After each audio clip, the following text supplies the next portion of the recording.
Hey, in this video, we're going to talk about how refunds work and how to, when a customer decides they don't want to keep the product, how to zero out the order. In the vast majority of the cases, it'll work the same way and it'll be pretty smooth. Shopify has somewhat recently updated this to make it work a lot smoother, which is very good.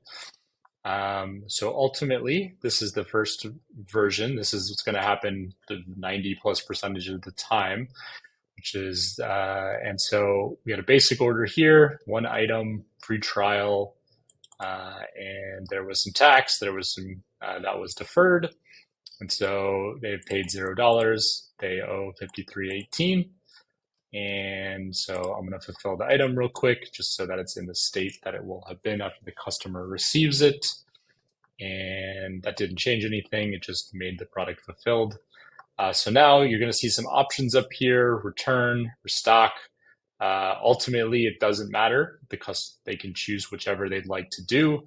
A return would be the customer says they're returning. They want to generate a label, a return label for the customer, and then the customer sends it back. It's not completely finished because it hasn't been restocked because the warehouse hasn't received it yet. Ultimately, none of that matters for free trial.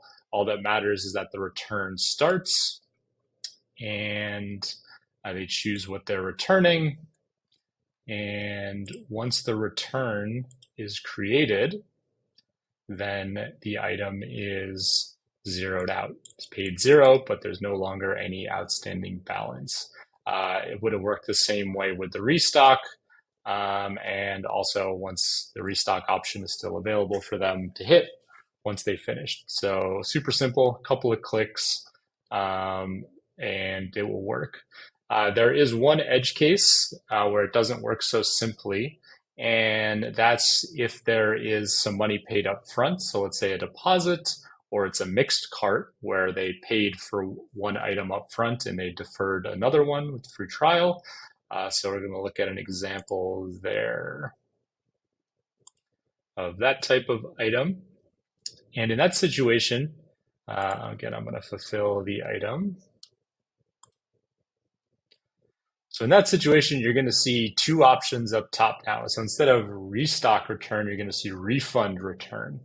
And in the event, so again, if you do the return like we did last time, even in this scenario, it'll work just the same. It will zero out the order, and you'll have the option then at that point to return the $1 or keep it. It'll be up to the store whether they want to do that. And that's all fine, and that's all straightforward when they click return. No problems, everything works as expected. Where it doesn't work as expected is refund. So if you skip the return and go right to a refund, then we say refund, we do $1 and we refund it. Then in that situation, oh, and again, you unclick restock. You don't restock the item. You refund it, but don't restock. Then in that situation, you're going to have paid $1 balance. Basically, the order is still open. So that did not successfully zero out the order in that scenario. So if they do that, and that's something they want to do, then they need to go in and restock the order. They need to click restock. And actually, I take that back. Even restock won't work at that point. So in this situation, you now have an open order that will not work. So you would need to cancel the order or archive the order rather, in order to finish out this order to prevent the auto payment from happening. Now, it's very rare that somebody would do that, refund without handling the return or the restock.